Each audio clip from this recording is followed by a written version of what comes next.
ರಾಜಕೀಯದಲ್ಲಿ ಮಹಾ ಬಿರುಗಾಳಿ. 45 ದಿನ, 5 ರಾಜ್ಯ, 5 ಹೊಸ ಮುಖ್ಯಮಂತ್ರಿಗಳು. ಭಾರತದ ರಾಜಕೀಯದಲ್ಲಿ ಈಗ ನಡೆಯುತ್ತಿರುವುದು ದೊಡ್ಡ ಮಿರಾಕಲ್. ಕೇವಲ 2 ತಿಂಗಳ ಅಂತರದಲ್ಲಿ ಅಂದ್ರೆ ಏಪ್ರಿಲ್ ನಿಂದ ಮೇ ತಿಂಗಳ ಒಳಗೆ ಭಾರತದ 5 ಪ್ರಮುಖ ರಾಜ್ಯಗಳಲ್ಲಿ ಮುಖ್ಯಮಂತ್ರಿಗಳು ಬದಲಾಗಿದ್ದಾರೆ. 3 ರಾಜ್ಯಗಳಲ್ಲಿ ಚುನಾವಣೆ ನಡೆದು ಸಿಎಂ ಬದಲಾಗಿದ್ರೆ 2 ರಾಜ್ಯಗಳಲ್ಲಿ ಆಂತರಿಕ ನಿರ್ಧಾರಗಳಿಂದ ಸಿಎಂ ಬದಲಾಗಿದ್ದಾರೆ. ಇದೇನು ಸುಮ್ಮನೆ ನಡೆದ ರೆಗ್ಯುಲರ್ ರೊಟೇಷನ್ ಅಂತ ನೀವು ಅಂದುಕೊಂಡಿದ್ರೆ ಖಂಡಿತ ತಪ್ಪು. ಇದೊಂದು ಪಕ್ಕಾ ಕ್ಯಾಲ್ಕುಲೇಟೆಡ್ ಮಾಸ್ಟರ್ ಸ್ಟ್ರೋಕ್. ಈ 5 ರಾಜ್ಯಗಳೆಂದ್ರೆ ಕರ್ನಾಟಕ, ಪಶ್ಚಿಮ ಬಂಗಾಳ, ತಮಿಳುನಾಡು, ಕೇರಳ ಮತ್ತು ಬಿಹಾರ. ಇಲ್ಲಿನ ನಾಯಕತ್ವ ಬದಲಾವಣೆಯ ಹಿಂದೆ ಎಲೆಕ್ಷನ್ ಅಪ್ಸೆಟ್ಗಳಿವೆ, ಮೈತ್ರಿಕೂಟದ ಅನಿವಾರ್ಯತೆಗಳು ಇವೆ, ಸಕ್ಸೆಷನ್ ಪ್ಲಾನಿಂಗ್ ಅಂದ್ರೆ ಉತ್ತರಾಧಿಕಾರದ ಲೆಕ್ಕಾಚಾರಗಳಿವೆ ಮತ್ತು ಪಾರ್ಟಿಯ ಒಳಗಿನ ಪವರ್ ಪಾಲಿಟಿಕ್ಸ್ ಕೂಡ ಇದೆ.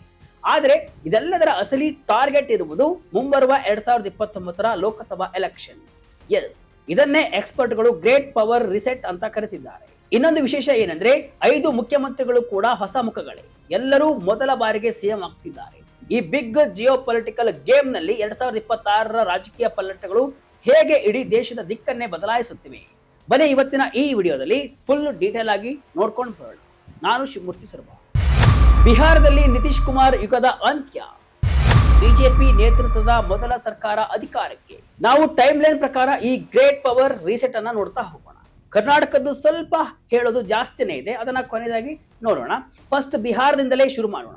ಬಿಹಾರ ಅಂದ್ರೆ ನಮಗೆ ತಕ್ಷಣ ನೆನಪಾಗೋದು ನಿತೀಶ್ ಕುಮಾರ್. ಕಳೆದ ಸುಮಾರು 2 ದಶಕಗಳಿಂದ ಬಿಹಾರದ ರಾಜಕೀಯದ ಸೆಂಟರ್ ಫಿಗರ್ ಆಗಿದ್ದವರು ನಿತೀಶ್ ಕುಮಾರ್. ಯಾರು ಯಾರ ನಡುವೆಯಾದರೂ ಕೂಡ ಮೈತ್ರಿ ಮಾಡಿಕೊಳ್ಳಲಿ, ಸರ್ಕಾರದಲ್ಲಿ ಅವರೇ ಕಿಂಗ್ ಆಗ್ತಾ ಇದ್ರು. ಆದರೆ ಏಪ್ರಿಲ್ ನಲ್ಲಿ ಬಿಹಾರ ರಾಜಕೀಯದಲ್ಲಿ ಒಂದು ದೊಡ್ಡ ಭೂಕಂಪವಾಯಿತು. ನಿತೀಶ್ ಕುಮಾರ್ ಅವರ ಯುಗ ಅಂತ್ಯಗೊಂಡು ನಿತೀಶ್ ಕುಮಾರ್ ರಾಜ್ಯಸಭೆಗೆ ಶಿಫ್ಟ್ ಆದರು. ಅಲ್ಲಿಗೆ ಬಿಹಾರದಲ್ಲಿ ಮೊದಲ ಬಾರಿಗೆ ಬಿಜೆಪಿ ನೇತೃತ್ವದ ಸರ್ಕಾರ ರಚನೆಯಾಯಿತು. ಏಪ್ರಿಲ್ 15ರಂದು ಪಾಟ್ನಾದ ಲೋಕಭವನದಲ್ಲಿ ರಾಜ್ಯಪಾಲ ಸೈಯದ್ ಅತಾ ಹಸ್ನೇನ್ ಅವರು ಸಾಮ್ರಾಟ್ ಚೌಧರಿ ಅವರಿಗೆ ಬಿಹಾರದ ಮೊದಲ ಬಿಜೆಪಿ ಮುಖ್ಯಮಂತ್ರಿಯಾಗಿ ಪ್ರಮಾಣ ವಚನವನ್ನ ಬೋಧಿಸಿದರು. ಇದರ ಹಿಂದಿನ ಸ್ಟ್ರಾಟಜಿ ಏನ್ ಗೊತ್ತಾ? ಇಷ್ಟು ವರ್ಷ ಜೆಡಿಯು ಪಕ್ಷದ ಜೂನಿಯರ್ ಪಾರ್ಟ್ನರ್ ಆಗಿದ್ದ ಬಿಜೆಪಿ ಈಗ ತಾನೇ ಸ್ವಂತ ನಾಯಕತ್ವದಲ್ಲಿ ವಿಶ್ವಾಸವನ್ನ ಬೆಳೆಸಿಕೊಂಡಿದೆ. ಸಾಮ್ರಾಟ್ ಚೌಧರಿ ಅವರ ಆಯ್ಕೆಯ ಹಿಂದೆ ಬಿಜೆಪಿಯ ಒಂದು ದೊಡ್ಡ ಸೋಷಿಯಲ್ ಇಂಜಿನಿಯರಿಂಗ್ ಅಡಗಿದೆ. ಬಿಹಾರದ ಎಲೆಕ್ಷನ್ ಲೆಕ್ಕಾಚಾರದಲ್ಲಿ ಅತ್ಯಂತ ನಿರ್ಣಾಯಕವಾಗಿರುವಂತಹ ನಾನ್ ಯಾದವ್ ಒಬಿಸಿ ವೋಟರ್ಸ್, ಅತ್ಯಂತ ಹಿಂದುಳಿದ ವರ್ಗಗಳು ಮತ್ತು ದಲಿತ ಸಮುದಾಯಗಳನ್ನ ಒಗ್ಗೂಡಿಸುವಂತಹ ಬಿಗ್ ಪ್ಲಾನ್ ಇದೆ. ನಿತೀಶ್ ಕುಮಾರ್ ಅವರ ಕಾಲದ ನಂತರವೂ ಕೂಡ ಬಿಹಾರದಲ್ಲಿ ಭದ್ರವಾಗಿ ನೆಲೆಯೂರಲು ಬಿಜೆಪಿ ಈ ಭವಿಷ್ಯದ ನಾಯಕತ್ವವನ್ನ ಸೃಷ್ಟಿಸಿದೆ. ಪಶ್ಚಿಮ ಬಂಗಾಳದಲ್ಲಿ ದೀದಿ ಕೋಟೆ ಛಿದ್ರ, ಬಿಜೆಪಿಯಿಂದ ಸುವೆಂದು ಅಧಿಕಾರಿ ಸಿಎಂ. ಇನ್ನು ಭಾರತದ ರಾಜಕೀಯದಲ್ಲಿ 2026ರ ಅತಿ ದೊಡ್ಡ ಅಪ್ಸೆಟ್ ಅಥವಾ ಗೇಮ್ ಚೇಂಜರ್ ಅಂತ ಕರೆಯೋದು ಪಶ್ಚಿಮ ಬಂಗಾಳದ ರಿಸಲ್ಟ್ ಅನ್ನ.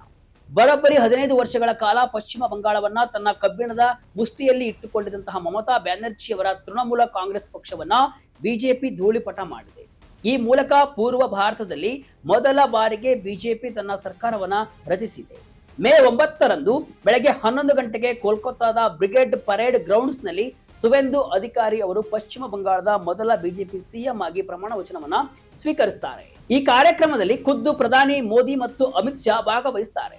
ಒಂದು ಕಾಲದಲ್ಲಿ ಮಮತಾ ಬ್ಯಾನರ್ಜಿ ಅವರ ಬಲಗೈ ಬಂಟನಾಗಿದ್ದ ಇದೇ ಸುವೆಂದು ಅಧಿಕಾರಿ ಈಗ ಬಂಗಾಳದಲ್ಲಿ ಬಿಜೆಪಿಯ ಮುಖವಾಗಿ ಬೆಳೆದು ನಿಂತಿದ್ದಾರೆ. ಅಷ್ಟಕ್ಕೂ ಟಿಎಂಸಿ ಕೋಟೆ ಬಿದ್ದಿದ್ದಾದ್ರೂ ಹೇಗೆ? ಬಿಜೆಪಿ ತನ್ನ ಕ್ಯಾಂಪೇನ್ ನಲ್ಲಿ ಟಿಎಂಸಿ ಸರ್ಕಾರದ ಮೇಲಿದ್ದ ಭ್ರಷ್ಟಾಚಾರದ ಆರೋಪಗಳು, ರಾಜಕೀಯ ಹಿಂಸಾಚಾರ, ನೇಮಕಾತಿ ಹಗರಣಗಳು, ಆಡಳಿತ ವಿರೋಧಿ ಅಲೆ ಮತ್ತು ಪಕ್ಷದ ಸಾಂಸ್ಥಿಕ ದಬ್ಬಾಳಿಕೆಯನ್ನ ಪ್ರಬಲವಾಗಿ ಬಳಸಿಕೊಂಡಿತ್ತು. ಇದರ ಜೊತೆಗೆ ಬೇರೆ ಬೇರೆ ರೀಜನ್ಗಳಲ್ಲಿ ಹಿಂದೂ ವೋಟ್ ಬ್ಯಾಂಕ್ ಅನ್ನ ಒಗ್ಗೂಡಿಸುವಲ್ಲಿ ಕೂಡ ಬಿಜೆಪಿ ಯಶಸ್ವಿಯಾಯಿತು. 2029ರ ಲೋಕಸಭಾ ಚುನಾವಣೆಗೆ ಮುನ್ನ ಪೂರ್ವ ಭಾರತದಲ್ಲಿ ಬಿಜೆಪಿಗೆ ಸಿಕ್ಕಿರುವಂತಹ ಈ ಬ್ರೇಕ್ ಥ್ರೂ ಒಂದು ದೊಡ್ಡ ಸ್ಟ್ರಾಟಜಿಕ್ ವಿಕ್ಟರಿ. ದಕ್ಷಿಣ ಭಾರತದ ರಾಜಕೀಯದಲ್ಲಿ ಮಹಾಪಲ್ಲಟ, ತಮಿಳುನಾಡು, ಕೇರಳ ಮತ್ತು ಕರ್ನಾಟಕ. ಉತ್ತರ ಮತ್ತು ಪೂರ್ವ ಭಾರತದಲ್ಲಿ ಬಿಜೆಪಿ ಹವಾ ಮಾಡಿದ್ರೆ ಇತ್ತ ದಕ್ಷಿಣ ಭಾರತದಲ್ಲಿ ವಿರೋಧ ಪಕ್ಷಗಳ ಪಾಳ್ಯದಲ್ಲಿ ದೊಡ್ಡ ಮಟ್ಟದ ಬದಲಾವಣೆಗಳು ಆಗಿವೆ. ದಕ್ಷಿಣ ಭಾರತದಲ್ಲಿ ಹೊಸ ಶಕ್ತಿಗಳ ಉದಯವಾಗಿದೆ. ಮೊದಲಿಗೆ ತಮಿಳುನಾಡು ಕತೆ ನೋಡೋಣ. ಕಳೆದ 50 ವರ್ಷಗಳಿಂದ ತಮಿಳುನಾಡಿನಲ್ಲಿ ಡಿಎಂಕೆ ಮತ್ತು ಎಐಎಡಿಎಂಕೆ ಎಂಬ 2 ದ್ರಾವಿಡ ಪಕ್ಷಗಳದೇ ದರ್ಬಾರ್ ಇತ್ತು. ಆದ್ರೆ ಈಗ ದ್ರಾವಿಡ ಕೋಟೆ ಛಿದ್ರವಾಗಿದೆ. ಖ್ಯಾತ ನಟ, ರಾಜಕಾರಣಿಯಾಗಿ ಬದಲಾದ ದಳಪತಿ ಸಿ ಜೋಸೆಫ್ ವಿಜಯ್ ತಮಿಳುನಾಡಿನ ಹೊಸ ಮುಖ್ಯಮಂತ್ರಿಯಾಗಿ ಅಧಿಕಾರವನ್ನ ವಹಿಸಿಕೊಂಡಿದ್ದಾರೆ. ಇದು ವಿಜಯ್ ಅವರ ಪಕ್ಷ ಟಿವಿಕೆ ಎದುರಿಸಿದ ಮೊದಲ ಅಸೆಂಬ್ಲಿ ಎಲೆಕ್ಷನ್ 108 ಸೀಟುಗಳನ್ನು ಗೆದ್ದು ಅತಿದೊಡ್ಡ ಪಕ್ಷವಾಗಿ ಹೊರಹೊಮ್ಮಿದ್ದ ವಿಜಯ್ ಕಾಂಗ್ರೆಸ್, ವಿಸಿಕೆ ಮತ್ತು ಐಯುಎಂಎಲ್ ನಂತಹ ಮಿತ್ರ ಪಕ್ಷಗಳ ಬೆಂಬಲದೊಂದಿಗೆ ಮೈತ್ರಿ ಸರ್ಕಾರವನ್ನ ರಚಿಸಿಕೊಂಡಿದ್ದಾರೆ. ವಿಜಯ್ ಅವರ ಕ್ಯಾಂಪೇನ್ ಹೇಗಿತ್ತು ಗೊತ್ತಾ? ಕಲ್ಯಾಣ ಯೋಜನೆಗಳ ಭರವಸೆ, ಭ್ರಷ್ಟಾಚಾರದ ವಿರುದ್ಧದ ಹೋರಾಟ, ಯುವ ಮತದಾರರನ್ನ ಸೆಳೆಯುವ ತಂತ್ರ ಮತ್ತು ತಮಿಳು ಅಸ್ಮಿತೆಯ ರಾಜಕೀಯ. ಫಸ್ಟ್ ಟೈಮ್ ವೋಟರ್ಸ್ ಮತ್ತು ಯುವ ಜನತೆಯಲ್ಲಿ ವಿಜಯ್ ಅವರಿಗಿದ್ದ ಕ್ರೇಜ್ ಈ ಗೆಲುವಿಗೆ ಮುಖ್ಯ ಕಾರಣ. ಪಿಣರಾಯಿ ವಿಜಯನ್ ಔಟ್, ಸತೀಶನ್ ಇನ್. ಇದೇ ರೀತಿ ಕೇರಳದಲ್ಲಿಯೂ ಕೂಡ ದೊಡ್ಡ ಪಲಟವಾಗಿದೆ. ಸತತ 2 ಬಾರಿ ಅಧಿಕಾರದಲ್ಲಿದ್ದಂತಹ ಸಿಪಿಐ ನೇತೃತ್ವದ ಎಡರಂಗ ಸರ್ಕಾರವನ್ನ ಮಣಿಸಿ ಕಾಂಗ್ರೆಸ್ ನೇತೃತ್ವದ ಯುಡಿಎಫ್ 10 ವರ್ಷಗಳ ಬಳಿಕ ಮತ್ತೆ ಅಧಿಕಾರಕ್ಕೆ ಮರಳಿದೆ. ಮೇ 18ರಂದು ಹಿರಿಯ ಕಾಂಗ್ರೆಸ್ ನಾಯಕ ವಿ.ಡಿ. ಸತೀಶನ್ ಅವರು ಕೇರಳದ ನೂತನ ಮುಖ್ಯಮಂತ್ರಿಯಾಗಿ ಪ್ರಮಾಣ ವಚನವನ್ನ ಸ್ವೀಕಾರ ಮಾಡ್ತಾರೆ. ಪಿಣರಾಯಿ ವಿಜಯನ್ ಜಾಗಕ್ಕೆ ಸತೀಶನ್ ಬಂದರು. ಕೆ.ಸಿ. ವೇಣುಗೋಪಾಲ್ ಸೇರಿ ಮತ್ತಿತರ ನಾಯಕರು ರೇಸ್ನಲ್ಲಿದ್ದರೂ ಕೂಡ ವಿಪಕ್ಷ ನಾಯಕರಾಗಿದ್ದ ಸತೀಶನ್ ಕೇರಳದಲ್ಲಿ ಕಾಂಗ್ರೆಸ್ ಪಕ್ಷವನ್ನ ತಳಮಟ್ಟದಿಂದ ಮತ್ತೆ ಕಟ್ಟುವಲ್ಲಿ ಯಶಸ್ವಿಯಾಗಿತ್ತು. ಆದ್ದರಿಂದ ಅವರಿಗೆ ಸಿಎಂ ಸ್ಥಾನ ಒಲಿದು ಬಂದಿತ್ತು. ಅವರ ಅಗ್ರೆಸಿವ್ ಫ್ಲೋರ್ ಸ್ಟ್ರಾಟಜಿ, ಭ್ರಷ್ಟಾಚಾರದ ವಿರುದ್ಧದ ವಾಗ್ದಾಳಿಗಳು ಮತ್ತು ಎಲ್ಡಿಎಫ್ ವಿರುದ್ಧದ ಆಂಟಿ ಇನ್ಕಂಬೆನ್ಸಿಯನ್ ಒಗ್ಗೂಡಿಸಿದ್ದು ಯುಡಿಎಫ್ ಗೆಲುವಿಗೆ ಕಾರಣವಾಯಿತು. ಹೀಗೆ 4 ರಾಜ್ಯಗಳಲ್ಲಿ ಸಿಎಂ ಬದಲಾವಣೆಯಾಗಿದೆ. ಹೀಗೆ 2 ರಾಜ್ಯಗಳಲ್ಲಿ ಬಿಜೆಪಿ ಮುಖ್ಯಮಂತ್ರಿಗಳು ಬಂದಿದ್ರೆ 2 ರಾಜ್ಯಗಳಲ್ಲಿ ಕಾಂಗ್ರೆಸ್ ಹಾಗೂ ಕಾಂಗ್ರೆಸ್ ಬೆಂಬಲಿತ ಟಿವಿಕೆ ಮುಖ್ಯಮಂತ್ರಿ ಬಂದಿದ್ದಾರೆ. ಸಿದ್ದರಾಮಯ್ಯ ಔಟ್, ಡಿಕೆ ಶಿವಕುಮಾರ್ ಇನ್. 2 ವರ್ಷದ ಮುಂಚೆಯೇ ಸಿದ್ದರಾಮಯ್ಯ ರಾಜೀನಾಮೆ. ಈಗ ನಮ್ಮ ಕರ್ನಾಟಕದ ಕಡೆ ಬರೋಣ. ಇದು ಎಲೆಕ್ಷನ್ ಮೂಲಕ ಆದ ಬದಲಾವಣೆ ಅಲ್ಲ, ಬದಲಾಗಿ ಪವರ್ ಶೇರಿಂಗ್ ಡೀಲ್. 2023ರ ಚುನಾವಣೆಯ ಗೆಲುವಿನ ನಂತರ ಸಿದ್ದರಾಮಯ್ಯ ಮತ್ತು ಡಿಕೆ ಶಿವಕುಮಾರ್ ನಡುವೆ ಅರ್ಧ ಅವಧಿಯ ಅಧಿಕಾರ ಹಂಚಿಕೆಯ ಒಪ್ಪಂದವಾಗಿತ್ತು ಎಂಬ ವರದಿಗಳು ಇತ್ತು. ಅದರಂತೆ ಸರ್ಕಾರ ತನ್ನ 3 ವರ್ಷದ ಅವಧಿ ಪೂರೈಸಿದ ಬಳಿಕ ಹೈಕಮಾಂಡ್ ಸೂಚನೆಯ ಮೇರೆಗೆ ಮೇ 28ರಂದು ಸಿದ್ದರಾಮಯ್ಯನವರು ಸಿಎಂ ಸ್ಥಾನಕ್ಕೆ ರಾಜೀನಾಮೆಯನ್ನ ಕೊಟ್ಟಿದ್ದು, ಉಪ ಮುಖ್ಯಮಂತ್ರಿ ಡಿಕೆ ಶಿವಕುಮಾರ್ ಅವರು ಮೇ 30ರಂದು ಕರ್ನಾಟಕದ ಹೊಸ ಮುಖ್ಯಮಂತ್ರಿಯಾಗಿ ಪ್ರಮಾಣ ವಚನ ಸ್ವೀಕರಿಸುವ ನಿರೀಕ್ಷೆ ದಟ್ಟವಾಗಿದೆ. ಪಕ್ಷದೊಳಗಿನ ಭಿನ್ನಮತವನ್ನ ಶಮನ ಮಾಡಲು ಕಾಂಗ್ರೆಸ್ ಈ ನಾಯಕತ್ವ ಬದಲಾವಣೆ ಮಾಡಿದೆ. ಅದಲ್ಲದೆ ಇನ್ನು 2 ವರ್ಷಗಳಲ್ಲಿ ಬರುವಂತಹ ವಿಧಾನಸಭಾ ಚುನಾವಣೆಯನ್ನ ಎದುರಿಸಲು ಕಾಂಗ್ರೆಸ್ ನಾಯಕತ್ವ ಬದಲಾವಣೆಯ ಮೊರೆ ಹೋಗಿದೆ. ಈ ಮೂಲಕ ಕರ್ನಾಟಕದ ಪವರ್ ರೀಸೆಟ್ ಅನ್ನು ಕೂಡ ಮಾಡಿದೆ. ಇನ್ನು ಕಾಂಗ್ರೆಸ್ನಲ್ಲಿ ನಾಯಕತ್ವ ಬದಲಾವಣೆಯಿಂದ ಆಗುವಂತಹ ಭಿನ್ನಮತ ಶಮನ ಮಾಡಲು 4 ಡಿಸಿಎಂಗಳನ್ನ ಮಾಡುವಂತಹ ಪ್ಲಾನ್ ಕೂಡ ಮಾಡಲಾಗಿದೆ. ಈಗ ಇರುವ ಒಬ್ಬರು ಡಿಸಿಎಂ ಸಿಎಂ ಆಗ್ತಾ ಇರುವುದರಿಂದ ಅವರ ಸ್ಥಾನಕ್ಕೆ 4 ಜನ ಡಿಸಿಎಂಗಳು ಬರಲಿದ್ದಾರೆ ಅಂತಾನು ಕೂಡ ಹೇಳಲಾಗಿದೆ.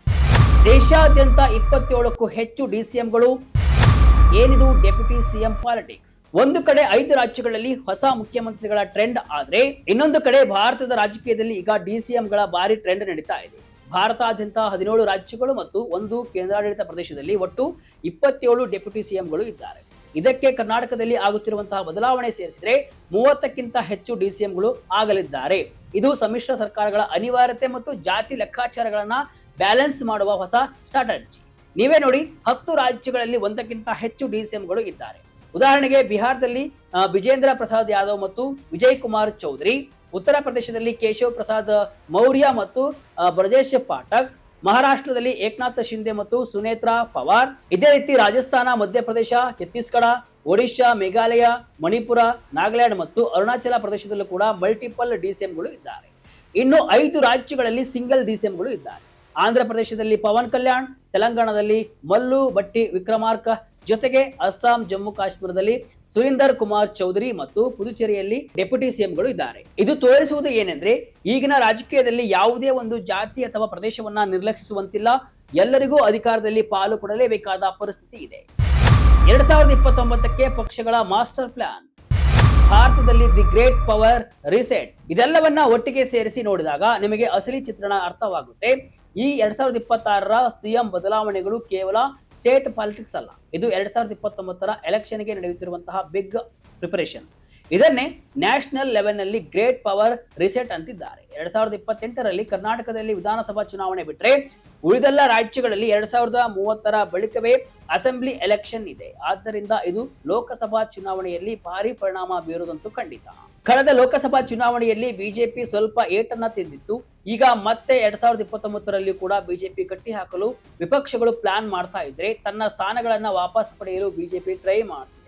ಒಂದಿಷ್ಟು ಬದಲಾವಣೆಗಳು ಬಿಜೆಪಿ ಪರ ಇದ್ರೆ, ಒಂದಿಷ್ಟು ಬದಲಾವಣೆಗಳು ಕಾಂಗ್ರೆಸ್ ಪರವಾಗಿವೆ. ಏನಾಗುತ್ತೆ ಎಂಬುದನ್ನ ಕಾದು ನೋಡ್ಬೇಕು. ಕರ್ನಾಟಕದಲ್ಲಿ ಸಿದ್ದರಾಮಯ್ಯನವರ ಬದಲಾವಣೆ ಯಾರಿಗೆ ಲಾಭ ಮಾಡಿಕೊಡುತ್ತೆ ಅದನ್ನು ಕೂಡ ಕಾದು ನೋಡ್ಬೇಕು. ಒಟ್ಟಿನಲ್ಲಿ ಕಳೆದ 6 ತಿಂಗಳ ಹಿಂದೆ ಭಾರತದ ರಾಜಕೀಯ ಸ್ವಲ್ಪ ಸ್ಟಕ್ ಆದಂತೆ ಕಾಣ್ತಾ ಇತ್ತು. ದಕ್ಷಿಣದಲ್ಲಿ ದ್ರಾವಿಡರದ್ದೇ ದರ್ಬಾರು, ಬಂಗಾಳದಲ್ಲಿ ಮಮತಾ ದೀದಿಯ ಭೇದಿಸಲಾಗದ ಕೋಟೆ, ಬಿಹಾರದಲ್ಲಿ ನಿತೀಶ್ ಕುಮಾರ್ ಅವರದ್ದೇ ಆಟ ಎಂಬಂತಿತ್ತು. ಆದರೆ ಈಗ ಕೇವಲ 2 ತಿಂಗಳಲ್ಲಿ ಇಡೀ ಪಿಕ್ಚರ್ ಬದಲಾಗಿದೆ. 45 ದಿನದಲ್ಲಿ 5 ರಾಜ್ಯದ 5 ಸಿಎಂಗಳು ಬದಲಾಗಿದ್ದಾರೆ. ಇದು ರಾಷ್ಟ್ರ ರಾಜಕೀಯದ ಮೇಲೆ ಯಾವ ರೀತಿ ಬದಲಾವಣೆ ಬೀರುತ್ತೋ ಕಾದು ನೋಡಬೇಕಾಗಿದೆ. ಇದಿಷ್ಟು ಇವತ್ತಿನ ವಿಶೇಷ. ಇದೇ ರೀತಿಯ ಹಲವು ವಿಶ್ಲೇಷಣೆ ಮಾಹಿತಿ ಅಷ್ಟೇ ಅಲ್ಲ, ಮನೋರಂಜನೆಯ ವಿಡಿಯೋಗಳಿಗಾಗಿ ವಿಜಯ ಕರ್ನಾಟಕ ವೆಬ್ಸೈಟ್, ಫೇಸ್ಬುಕ್ ಹಾಗೂ ಯೂಟ್ಯೂಬ್ ಪೇಜ್ ಅನ್ನು ಫಾಲೋ ಮಾಡಿ. ಧನ್ಯವಾದಗಳು.